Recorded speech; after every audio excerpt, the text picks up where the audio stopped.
श्री गणेशाय नमः। हर हर महादेव। ओम नमः शिवाय। श्रावण महात्म्य 10वां अध्याय। शनिवार व्रत कथा। श्री हनुमान श्री नरसिंह जी तथा शनि व्रत। भगवान शंकर ने ब्रह्मपुत्र सनत कुमार से कहा, अब मैं तुम्हें शनिवार व्रत की विधि और महात्म्य कहूँगा, तुम ध्यान लगाकर सुनो। श्रावण मास में शनिवार को 3 देवताओं श्री हनुमान, श्री नरसिंह तथा शनि की पूजा की जाती है। प्रथम मैं तुम्हें श्री हनुमान जी को प्रसन्न करने की विधि बताता हूँ। श्रावण महीने के शनिवार को हनुमान जी को खुश रखने के लिए अभिषेक तेलों द्वारा रुद्र मंत्रों से करें। तेल मिश्रित सिंदूर उनके शरीर में लगाएं। जपा अर्क तथा मंदार की माला से पूजा कर नैवेद्य के लिए उड़द का बड़ा तथा उपचारों द्वारा पूजन करें। हनुमान जी के प्रत्यर्थ 12 नामों का जाप करें। उनके 12 नाम इस प्रकार हैं: हनुमान, अंजनी पुत्र, वायुपुत्र, महाबली, रामेष्ट, फाल्गुन, सखा, पिंगाक्ष, अमित विक्रम, अवधिक्रमण, सीताशोक, विनाशक, लक्ष्मण, प्राणवक्ता तथा 10 ग्रीव दर्पाहा। जो सुबह उठकर इन 12 नामों का जाप करता है उसे कभी कष्ट की अनुभूति नहीं होती, उसको संपूर्ण ऐश्वर्य प्राप्त हो जाता है। श्रावण मास में जो हनुमान जी की शनिवार को आराधना करता है उसका शरीर वज्र की भांति कठोर होकर मजबूत बन जाता है, उसकी बुद्धि तीव्र हो जाती है, उसके शत्रु निस्तेज हो जाते हैं, मित्रों की संख्या भी बढ़ जाती है।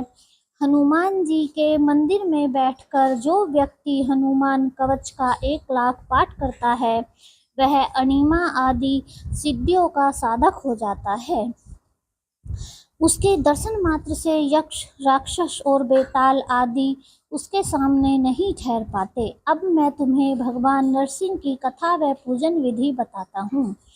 दीवार पर या स्तंभ पर नरसिंह जी का चित्र बनाकर लक्ष्मी जी सहित, हल्दी सहित, चंदन, नीले या पीले फूलों द्वारा पूजन करना चाहिए। खिचड़ी और हाथी चक की सब्जी के नैवेद्य का भोग लगाना चाहिए। प्रसाद ग्रहण कर ब्राह्मणों को भोजन कराना चाहिए।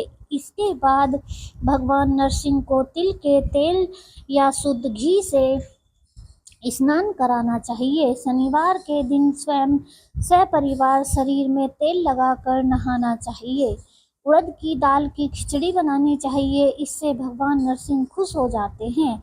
इस प्रकार श्रावण मास के समस्त शनिवार को व्रत रखें। इस व्रत से लक्ष्मी का निवास घर में हर समय रहता है, धन धान्य की वृद्धि होती है, प्राणी इस संसार में हर तरह का सुख भोग कर वैकुंठ हो जाता है। भगवान नरसिंह के वरदान तथा प्रसाद से उसकी चारों ओर कीर्ति फैलती है। अब मैं तुम्हें शनिदेव के व्रत की कथा एवं उसका महात्म्य बताता हूँ। श्रावण मास के समस्त शनिवार को शनि का व्रत करें। किसी लंगड़े ब्राह्मण या उसके न मिलने पर किसी अन्य ब्राह्मण को तिल का तेल लगाकर गर्म पानी से स्नान कराएं। इसके बाद नरसिंह व्रत में बताए अनुसार अन्न से उसे भोजन कराना चाहिए। शनि के प्रीत्यर्थ तेल, लोहा, तिल, उड़द तथा काला कंबल दान करें। अब मैं शनिदेव के रूप रंग का वर्णन करता हूँ। शनिदेव का श्याम वर्ण है, गतिमंद है, कश्यप गोत्र है। शनि का जन्म सौराष्ट्र में हुआ है। ये सूर्य नारायण के पुत्र हैं। ये इंद्र नीलमणि तुल्य हैं। इन्होंने बाण, धनुष तथा त्रिशूल धारण कर रखा है। इनकी सवारी गिद्ध है। इनके यम अधिदेवता हैं। इनको कस्तूरी, अगर, चंदन तथा गूगल और नैवेद्य में उड़द की खिचड़ी प्रिय है। शनि की पूजा में इनकी लोहे की प्रतिमा रखी जाती है। दान देने के लिए श्याम वर्ण का ब्राह्मण उत्तम है। ब्राह्मण को 2 काले कपड़े तथा काले रंग की गाय बछड़े सहित दान में देनी चाहिए और उसकी स्तुति करनी चाहिए। एक बार राजा नल का राज्य छिन जाने पर राजा नल ने शनिदेव की आराधना की थी। शनिदेव ने उन पर कृपा की और खोया राज्य वापस प्राप्त हो गया। मनुष्य को चाहिए कि वह इस प्रकार शनिदेव की आराधना कर कहे कि मेरे ऊपर शनिदेव प्रसन्न हो। नीलांजन के समान कांतिमान अति मंद ब्राह्मी छाया नाम वाली स्त्री से सूर्य द्वारा उत्पन्न शनिदेव को मैं हाथ जोड़कर नमस्कार करता हूँ। मंडल कोण में स्थित पिंगल नामक शनिदेव को प्रणाम करता हूँ। हे शनिदेव, मुझ अति दीन पर कृपा करो। इस प्रकार बार बार उनकी स्तुति करनी चाहिए।